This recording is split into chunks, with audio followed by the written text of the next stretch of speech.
नमस्कार। बाखबर में आपका बहुत बहुत स्वागत है। मैं हूं योगीराज योगेश। बाखबर में आज चर्चा होगी मोहन का यंग मिशन की। दरअसल आज भोपाल में युवा शक्ति का एक महाकुंभ देखने को मिला।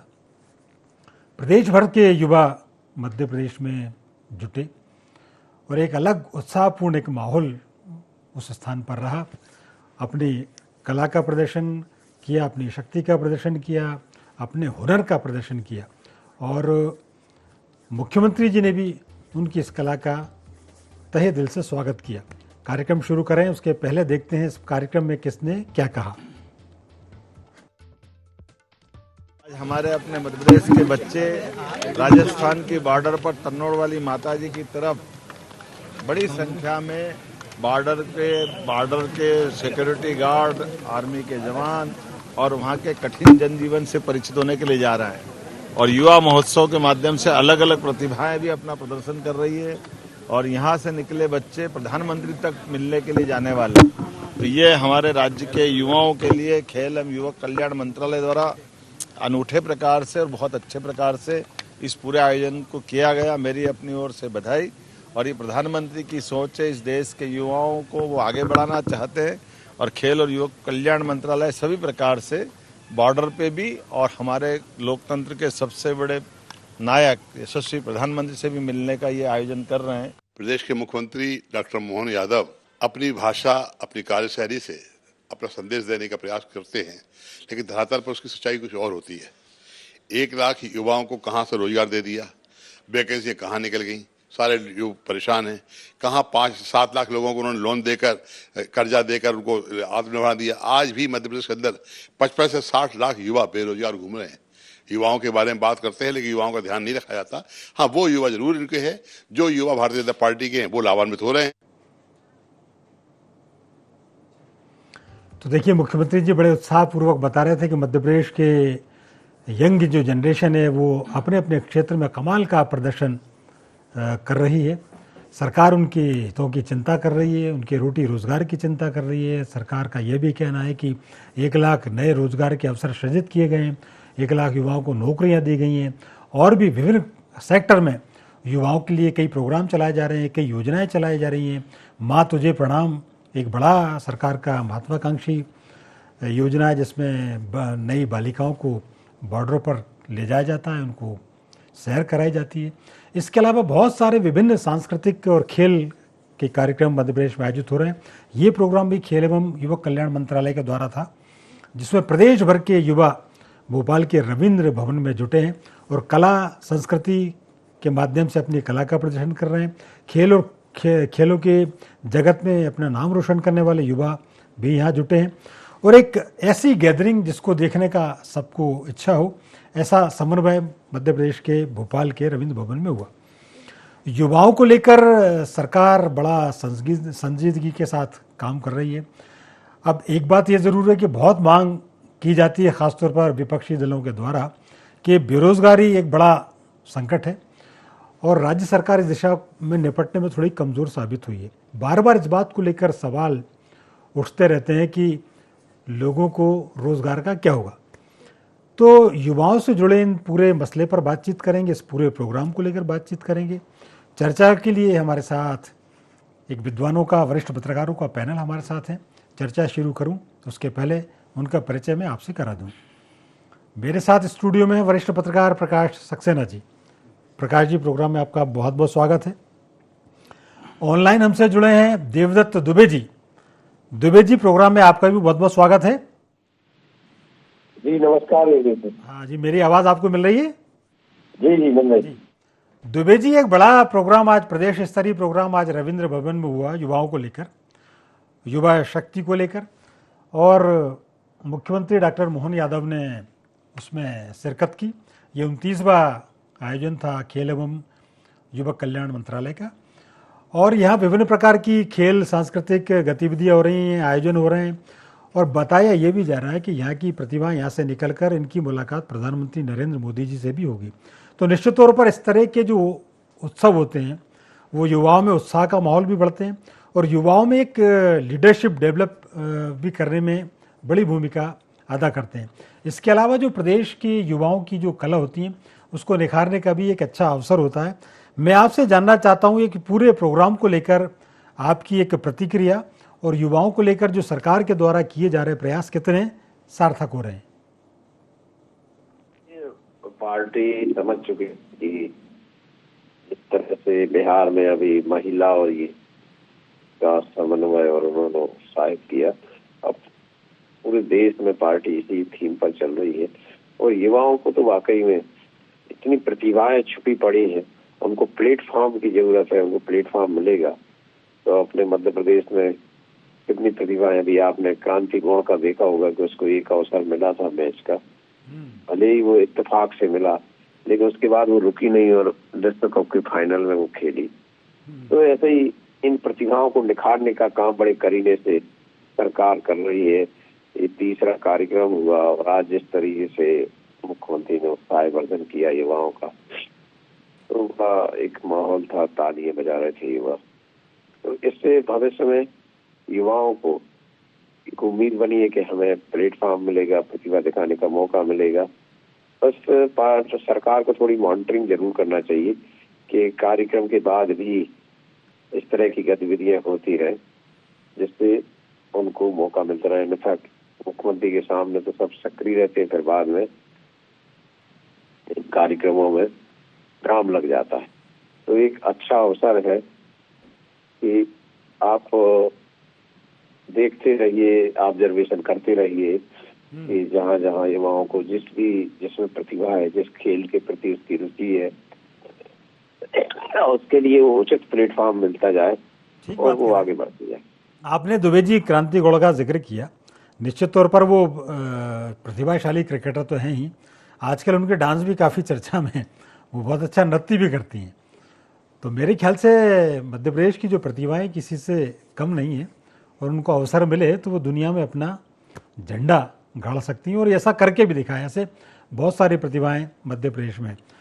प्रकाश जी, मैं आपसे जानना चाह रहा हूं कि राज्य सरकार जो युवाओं को लेकर काम कर रही है, ख़ास तौर पर खेल, युवा कल्याण, संस्कृति, इसके बारे में जो सरकार ने जो प्लेटफॉर्म उपलब्ध कराए हैं और फिर पूरे देश भ्रमण की एक उनकी जो योजना है, माँ तुझे प्रणाम, एक अच्छी उनकी योजना है जिसमें बॉर्डरों पर ले जाकर बच्चियों को देश की वीरांगनाओं के बारे में, देश की संस्कृति के बारे में बताया जाता है।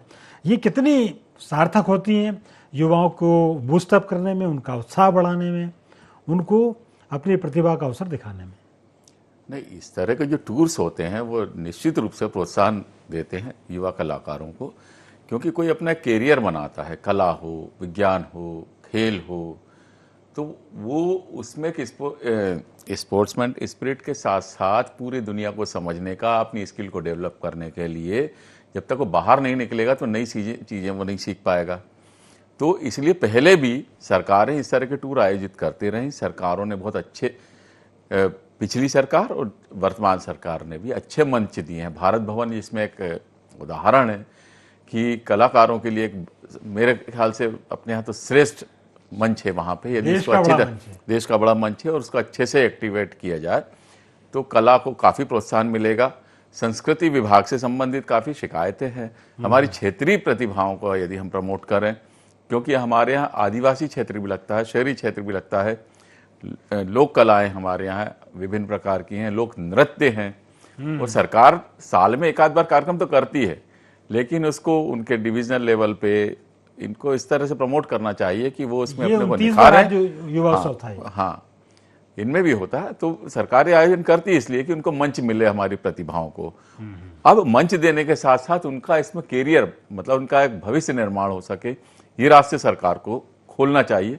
उनको कुछ वहाँ नौकरी में या काम वगैरह में उनको प्रायोरिटी देना चाहिए। और दूसरी चीज कि उनको प्रमोशन के लिए उन लोगों को डायरेक्ट काम मिले।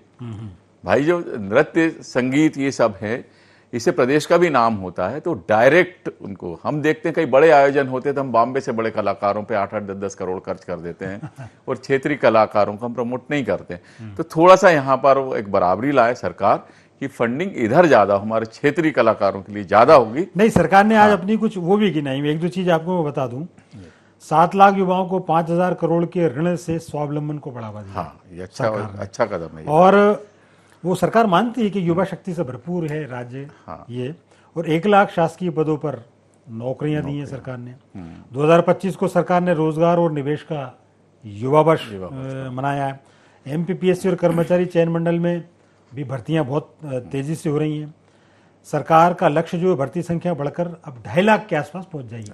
मतलब ऐसा नहीं कि सरकार इनके बारे में सोच नहीं रही, इनके रोजगार के बारे में भी सरकार सोच रही है, सचेत है, उनको ज़्यादा से ज़्यादा अवसर मिलें उसको लेकर सचेत है। मैंने आपको बताया था माँ तुझे प्रणाम योजना में 144 बेटियां अंतर्राष्ट्रीय सीमा पर भ्रमण के लिए रवाना की गई हैं। युवा खिलाड़ी जो है मध्य प्रदेश के वो कीर्तिमान रच रहे हैं। अभी देवदत्त दुबे जी ने जैसे बताया, अंतर्राष्ट्रीय क्रिकेटर क्रांति गौड़ के बारे में उन्होंने बताया। तो कहने का अर्थ है कि बहुत सारी योजनाएं सरकार चला रही है, बहुत सारे अवसर सरकार मुहैया करा रही है। देवदत्त जी, एक चीज मैं आपसे जानना चाह रहा था, मेरी आवाज आप तक पहुंच रही है? हेलो दुबे जी, मेरी आवाज मिल रही है आपको? हाँ, मिल रही ना। दुबे जी देखिए, आप किसी भी देश की, किसी भी प्रदेश की सबसे बड़ी ताकत होती है युवा, और वो भविष्य होते हैं, ये तो हम सब जानते ही हैं। और अब किसी सरकार में इतनी दम नहीं कि जो युवाओं की शक्ति को अनदेखा कर सके, उनकी अनदेखी कर सके, और इसलिए सभी ने इन युवाओं पर अपना ध्यान केंद्रित किया है। और ये केवल पॉलिटिकल टूल्स नहीं है, बल्कि ये अपनी एक धार्मिक, सांस्कृतिक, स्पोर्ट्स की एक बहुत बड़ी धरोहर है, जो आगे जाके देश का, प्रदेश का नाम रोशन करती हैं। सरकार को इनके लिए हर हाल में जो भी संभव हो वो करना ही चाहिए। लेकिन मैं आपसे ये जानना चाह रहा हूँ कि मध्य प्रदेश में युवाओं के रोजगार के लिए, युवाओं के अन्य कल्याण के लिए जो कार्य किए जा रहे हैं, उनसे आप सहमत हैं? कितना इत्तेफाक रखते हैं और क्या किया जाना अभी बाकी है?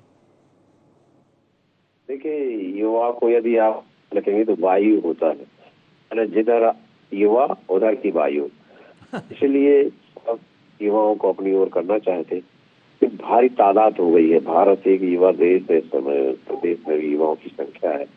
तो जो भी प्रयास हो रहे हैं वो अभी और ज्यादा प्रयास होने चाहिए, क्योंकि अभी बेरोजगारी दर बहुत है और अच्छे प्लेटफॉर्म नहीं मिल रहे लोगों को। तो कई खिलाड़ियों की कहानी पाते हैं तो उनको बेसिक सुविधाएं नहीं मिलती। तो अभी प्रयास तो हो रहे हैं, लेकिन और ज्यादा करने की जरूरत है, क्योंकि जनसंख्या बहुत है, युवाओं की संख्या बहुत है, लेकिन ऐसी प्रतिभाएं हैं कि उनको बस आप प्लेटफॉर्म उपलब्ध कराइए, वो आपका नाम, प्रदेश का, देश का नाम रोशन करने में पीछे नहीं रहेंगे। तो जो भी प्रयास सरकार कर रही है, मुझे लगता है कि इसको और युद्ध स्तर पर बढ़ाना चाहिए इन प्रयासों को। बिल्कुल आप ठीक कह रहे हैं। असल में क्या है दुबे जी, रोजगार को लेकर प्रदेश की जो विपक्ष है वो बहुत सवाल उठाता है।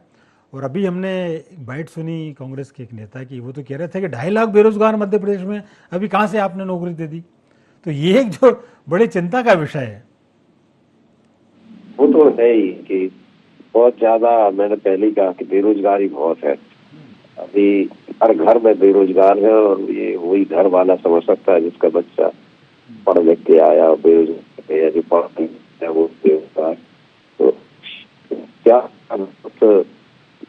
परेशानियों में आ रहे हैं। एक तो ये हो रहा कि शादियां नहीं हो रही है, माँ बाप परेशान है। इसलिए युवा शक्ति को और सम्मान, प्रोत्साहन देने की जरूरत है। तभी प्रदेश उन्नति करेगा और तभी इसका गौरव बनेगा, क्योंकि इस युवा शक्ति का होना बहुत जरूरी है। अभी तक युवा जहाँ भी जाते हैं उनको पूरी तरह से वो माहौल नहीं मिलता जिसकी वो अपेक्षा करते। कुछ लोगों को मिल गया, कुछ को नहीं मिला, क्योंकि भीड़ बहुत है और प्लेटफॉर्म बहुत कम है। इसलिए सब आउटर की तरफ भाग रहे हैं। आप देखें कि कितने युवा तो अपने विदेश में हैं, और कितने यहाँ बैठे ऑनलाइन विदेशों से रात में सर्विस करते हैं। तो ये है कि युवाओं को पर्याप्त मौका देने की बहुत जरूरत है। सही बात। अच्छा प्रकाश जी, ये जो सरकार बार बार दावे करती है कि हम सीखो कमाओ योजना चला रहे हैं, स्किल डेवलपमेंट के हम इतने सारे प्रोग्राम चला रहे हैं, कौशल विकास केंद्र जगह जगह खुले हुए हैं, उनकी शाखाएं डिस्ट्रिक्ट लेवल पर और शहर में कर दी गई, तो ये क्या पूरे ठीक ठाक से या तो काम नहीं कर पा रहे या ये वहाँ तक पहुँच नहीं पा रहा है, या इनका लाभ लोगों तक नहीं मिल पा रहा है युवाओं को? अभी प्रधानमंत्री कार्यालय से 24 मध्य प्रदेश की संस्थाओं को ब्लैक लिस्ट किया गया है। उनके कौशल प्रशिक्षण को लेकर उसमें जो फर्जीवाड़ा था, अभी आपको इसकी वेबसाइट पर मिल जाएगी। 24 संस्थाएं हैं जिनको ब्लैक लिस्ट किया गया है। तो जाहिर है कि इसमें घोटाले तो हो रहे हैं, निगरानी है, प्रधानमंत्री कार्यालय से भी निगरानी हो रही है, पकड़ा जा रहा है, पर लंबा समय हो गया है। प्रधानमंत्री जी जब 2014 में कैंपेन कर रहे थे तो उन्होंने युवाओं में सबसे अधिक, विश्व का सबसे अधिक युवाओं वाला देश बताया था भारत को, और चीन वृद्धावस्था की तरफ जाने वाला था। तो उसने अपनी जो पॉपुलेशन से संबंधित जो पॉलिसी को चेंज किया, वहाँ एक बच्चे का था, उसको लिमिट को तोड़ा, अधिक बच्चे पैदा करने। कारण क्या है कि यदि ये युवाओं को यदि काम मिल जाता तो ये देश की जीडीपी बढ़ाते हैं। लेकिन क्या हुआ, सरकारों ने कारपोरेट पे ज़्यादा भरोसा किया, जिसका पिछले साल के बजट में केंद्र सरकार ने माना कि कारपोरेट ने उतने रोजगार सृजित नहीं कर पाया, उससे उम्मीदें ज़्यादा थीं। आप कोरोना काल में आप देखें, नोटबंदी के दौरान देखें, असंगठित कामगार जो थे उनकी हालत खराब हुई, रोजगार छिने, और ये पहली बार हमने देखा कि मजदूर तक आत्महत्या करने वालों में श्रमिक वर्ग की संख्या ज़्यादा रही है। तो निराशाजनक। तो आप देखें, सरकार प्राइवेट कंपनियों का प्रचार कर रही रोजगार के लिए, है ना। तो सरकार अपनी सहभागिता से पीछे रही है। कोई भी भर्ती परीक्षा क्लीनली नहीं हो पा रही, साफ सुथरे तरीके से नहीं हो पा रही, सब विवाद में आ रही हैं। तो लोगों में, जो युवाओं में अविश्वास तो है। और अब देखना कि मोहन यादव जी इसको मध्य प्रदेश में किस तरह से पारदर्शी बनाते हैं और पारदर्शिता लाते हैं।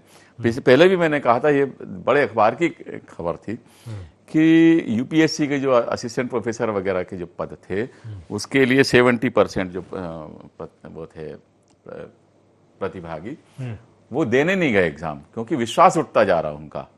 तो सरकार के ऊपर सबसे बड़ी जो जवाबदारी कई और भी वजह है उसकी। हाँ, नहीं उसमें ये भी है कि वो लीक हुए, पेपर लीक हुए, डिलीशन वगैरह के कई प्रॉब्लम है। पर सबसे बड़ी जो जवाबदेही सरकार की ये है कि वो अब पारदर्शिता लाए और इसको साफ सुथरा। मोहन यादव जी को तो अभी 2 साल होने को आ रहे होंगे। ये पुरानी, मैं आज की बात नहीं कर रहा हूँ, ये पुरानी सरकारों में भी ये रहा है। तो ये उम्मीद की जाती है कि मोहन यादव जी जैसे और मामलों में सख्त दिख रहे हैं, इसमें सख्ती लाएंगे। तो इसलिए उम्मीद रखी जा सकती है कि इसमें थोड़ा सुधार हो रोजगार के क्षेत्र में। ठीक बात कह रहे हैं। अच्छा दुबे जी, एक बात जिसकी चिंता प्रकाश जी जाहिर कर रहे हैं, निश्चित तौर पर ये परीक्षा लीक प्रूफ हो, इसमें लीकेज ना हो और समय पर हो। ये एक बहुत बड़ा चैलेंज मध्य प्रदेश में है, और इसको सरकार कैसे निपटती है, क्योंकि एकमात्र भरोसा इन युवाओं का इन परीक्षाओं पर रहता है। लेकिन हमने कई दिनों से देखा है कि समय पे एग्ज़ाम नहीं हो पा रहे, एग्ज़ाम हो पा रहे हैं तो रिजल्ट नहीं आ पा रहे। एक एग्ज़ाम जो 1 साल में पूरा हो जाना चाहिए, उसके लिए 1.5 2 साल लग रहे हैं। तो ये भी एक थोड़ी सी लैक ऑफ अवेयरनेस इसको कहें, या इसमें ये जो अनियमितताएँ होती हैं उसको लेकर सरकार को निश्चित तौर पर कटघरे में विपक्ष खड़े करते ही है। लेकिन ये कितना गंभीर है, खास तौर पर युवा भविष्य को लेकर? योगी जी, आपने बहुत अच्छा मुद्दा उठाया है, क्योंकि बहुत परेशान रहते हैं युवा। आप देखो, यूपीएससी का एक टाइम टेबल होता है कि हर वर्ष कितने बजे कुछ परीक्षाएं होंगी, कब रिजल्ट आएगा, कब वो फिक्स है उनका जो टाइम टेबल घोषित हुआ। लेकिन मतलब पीएससी का कोई टाइम टेबल नहीं रहता है। और एक जो बहुत सारी परीक्षाएं होती है, उसमें आप सोचते हैं पेपर बनाने को लेकर कितनी कमेटी गठित होगी, उनके उत्तर गलत होते हैं, या उनके ऑब्जेक्ट जैसे 4 दिए जाते तो इनमें से कोई नहीं, मतलब वो भी गलत रहता, और कोई है कोई नहीं है, कोई 2 उत्तर आते हैं, कोई नहीं है। मतलब इस तरह की गलतियां होती जिससे बच्चा बेचारा सिर पकड़ लेता कि अब करें क्या इसमें। कई बार माइनस मार्किंग होगी, या फिर उनको बाद में अंक दिए जाएंगे कि ये क्वेश्चन गलत था, सबको अंक दिए जा रहे। तो इस तरह की अनियमितता होती है। तो जब क्या युवा के मन में बैठेगा कि आप परीक्षा के प्रति क्या गंभीर नहीं, ये भी लगता है कई बार उनको। तो फिर कैसे रिजल्ट बनेगा, कैसे संशय पैदा होता है। तो हर परीक्षा का एक व्यवस्थित टाइम टेबल, प्रश्न पत्र बहुत ऐसा होना चाहिए कि जिसमें एक भी त्रुटि न हो। प्रश्न पत्र में आपको बता दूंगा कि जिसमें बहुत गलतियां रहती तो बाद में सुधारी जाती, उनको बोनस अंक दिए जाते। तो इस तरह की जो छोटी छोटी बातें अधिकारियों को, राजनेताओं को लग सकती हैं, ठीक बात। लेकिन जो बच्चा दिन रात पढ़ कर रहा है उस पर क्या बीती है ये समझ नहीं सकते हम लोग। ठीक बात। अच्छा, कई बातों को लेकर सवाल उठते हैं देवदत्त दुबे जी। सरकार अभी बड़े जोर शोर से नई शिक्षा नीति लेके आई, उसमें प्रावधान किया गया कि बच्चों की डिग्री जो 3 साल की थी वो 4 की हो जाएगी, लेकिन पोस्ट ग्रेजुएशन 1 ही साल का हो जाएगा। मतलब और 4 साल के बाद वो चाहे तो पीजी करें और नहीं भी करें तो वो उसके इक्वल वो आदर्श संस्थाओं में मानी जाएगी। लेकिन अब हो ये रहा है कि 4 साल में बच्चों ने ग्रेजुएशन तो कर लिया, लेकिन पोस्ट ग्रेजुएशन के लिए उनको बार बार ये कहा जा रहा है कि आपको वही 2 साल और लगाने पड़ेंगे। तो ये जो प्रकाश जी इस तरीके की जो अनियमितता हो जाती है, सरकार की मंशा ठीक है, सरकार चाहती है कि कम समय में बच्चे जल्दी से पढ़ाई पूरी कर जाएं और जो एक पोस्ट ग्रेजुएट को जो एक नॉलेज होता है वो 4 साल की डिग्री में हो जाएगा। सरकार की मंशा ये, उसमें एक प्लस पॉइंट बच्चों को ये लगा था कि चलो 4 साल ये करने के बाद 1 साल बाद हम पीजी हमारी हो ही जाएगी, लेकिन अब वो वापस उसको पीजी करने के लिए 2 साल का कहा जा रहा है। तो ये जो वापस जो सिस्टम में जो गड़बड़ी कहाँ से हो जाती है, कौन इसके जिम्मेदार होते हैं, ये भी कहीं ना कहीं टाइम खराब कर रहे हैं बच्चों का। नहीं, जो न्यू एजुकेशन पॉलिसी सरकार ने लागू तो कर दी है, लेकिन प्रोफेसर्स तक नहीं समझ पा रहे हैं उसको। आप टाइम टेबल कभी आए ना एग्जाम का, आपको बच्चों का टाइम टेबल चूज करने में बहुत मेहनत लग जाएगी। प्रोफेसर तक नहीं निकाल पाते कौन सा पेपर, इतनी कैटेगरी बना दी है, इतना क्लिस्ट कर दिया गया उसको कि बच्चे कंफ्यूज हो जाते हैं। तो वो टीचर्स जो प्रोफेसर्स हैं उनको भी समझ से बाहर है। और ये था कि 3 साल में ग्रेजुएशन, 4 में ऑनर्स के साथ होता था और 5वें साल में आप पीजी हो जाता था। और यही मेरे ख्याल से बताया गया था, पर ये क्यों हो रहा है जैसे आपने बताया, तो ये चिंतनीय है। हाँ, इन चीजों पर सरकार को गौर करना चाहिए इस पे, क्योंकि ये बहुत कुछ आसान शिक्षा पद्धति होना चाहिए जो समझने में आसान हो, बच्चे आसानी से पढ़े और एक लिंक। अच्छा, एक चीज और मैं आप दोनों से जानना चाहूंगा। देखिए, ये बात सही कि शिक्षा को लेकर, रोजगार को लेकर बहुत सारी समस्याएं हैं, लेकिन ये थोड़ा सा ये जो सरकार जिस बारे में बात करती है स्किल डेवलपमेंट की, सरकार जो बात कर रही है, तो वैसे सेंटर अभी मध्य प्रदेश में अवेलेबल नहीं हो पाए। दूसरी एक बात और है कि एजुकेशन से इतर भी बच्चों का भविष्य हो सकता है। मतलब ये ज़रूरी नहीं है कि हर बच्चों को नौकरी मिले, नौकरी मिलना संभव ही नहीं है। तो दुबे जी, मैं आपसे जानना चाह रहा हूँ कि ये बात सही है कि युवा भी अब ऐसे जो अलग अलग दिशा के, जो अलग अलग सेक्टर के जो हैं उसमें अपना थोड़ा मेहनत करें, उसमें भाग्य आजमाएं, ये कितना ज़रूरी है आज के परिदृश्य में? क्योंकि ये बात बिल्कुल ठीक बात है कि सरकार नौकरी नहीं दे सकती सभी को। बिल्कुल, अब तो वो संभव नहीं है। धीरे धीरे कुर्सी के साथ, रिटायरमेंट के साथ कुर्सी भी खत्म हो रही है। लेकिन इसलिए तो प्राइवेट में छात्र युवा भाग रहे हैं। लेकिन बहुत कुछ है, उसको मैं जो कहता हूँ, छोटे छोटे लघु उद्योग के माध्यम से उनका उत्पाद, उनकी बिक्री की व्यवस्था हो जाए, बातें होती है, सरल हो जाए, लोन प्रक्रिया सरल हो जाए, एक प्रकृति व्यवस्था हो जाए, बहुत प्रयास करने की जरूरत है, गंभीरता से प्रयास करने की जरूरत है। यदि ये सब हो जाए तो देश का युवा भारी प्रतिभाशाली है, उसको ये सब मौका मिल जाए तो वो बहुत नाम रोशन कर सकता है, बहुत अच्छी पोषण भी अपने परिवार का, खुद का कर सकता है। सरकार को उस लेवल पर सोचना वालों को साथ में रखना चाहिए जो व्यवहारिक धरातल पे इन चीजों को समझे क्या जरूरत है। कई बार तो जिसकी उसको जरूरत नहीं है, छोटी सी चीज वो दे नहीं रहे, और वो दे रहे हैं जो उसका उपयोग नहीं कर पा रहा। तो वही परीक्षाओं की बात चल रही थी, मैंने कई बार देखा कि एक ही 3 परीक्षाएं आई थे। अब वो कहाँ जाए, किसमें बैठे, लोग उसमें फॉर्म डाले, तो क्या विभागों में आपस में तालमेल नहीं रहता। ये सब चीजें मानवीय दृष्टिकोण से सोचेंगे तब जाके होगा कि ये ह्यूमन एरर है, इनको तो दुरुस्त किया ही जा सकता है। प्रकाश जी, लेकिन मैं जिस तरफ इशारा कर रहा हूँ, मेरा कहने का आशय ये है कि ठीक है, नौकरियां तो अब सरकार ने भी हाथ खड़े कर लिए, प्राइवेट में अवसर कम है, विदेश हर बच्चा जा नहीं सकता, लेकिन इसके अलावा बहुत सारे डायमेंशन हैं जिसको बारे में युवाओं को भी सोचना चाहिए, सरकार को भी सोचना चाहिए। जैसे खेल संस्कृति, उसमें उसका एक आयाम हो सकते हैं, आर्ट एंड कल्चर उसका एक आयाम हो सकती है, जिसका आपने जिक्र किया था शुरू में। यहाँ की लोक संस्कृति, लोक पर्व बड़े समृद्ध हैं और पूरे नेशनल इंटरनेशनल लेवल पर प्रसिद्ध हैं। इन क्षेत्रों में भी यदि युवा जाएं, अपना अब तो इनको कैरियर के रूप में अपनाएं, तो मेरे ख्याल से ये उनके लिए भी ज़्यादा लाभदायक होगा। देखिए, इसमें मैं स्पष्ट बताऊं कि ये सब पहले भी होता था, और पहले सरकारों पे राजस्व कम होता था, टैक्सेस कम होते थे, उसके बाद भी सरकारी नौकरियां देती थी, जिम्मेदारी उठाती थी, दुनिया भर की सब्सिडीज देती थी। तो ये कहना कि सरकार की जिम्मेदारी नहीं है, ये सरकार को जवाबदेही से मुक्त करने वाली बात है।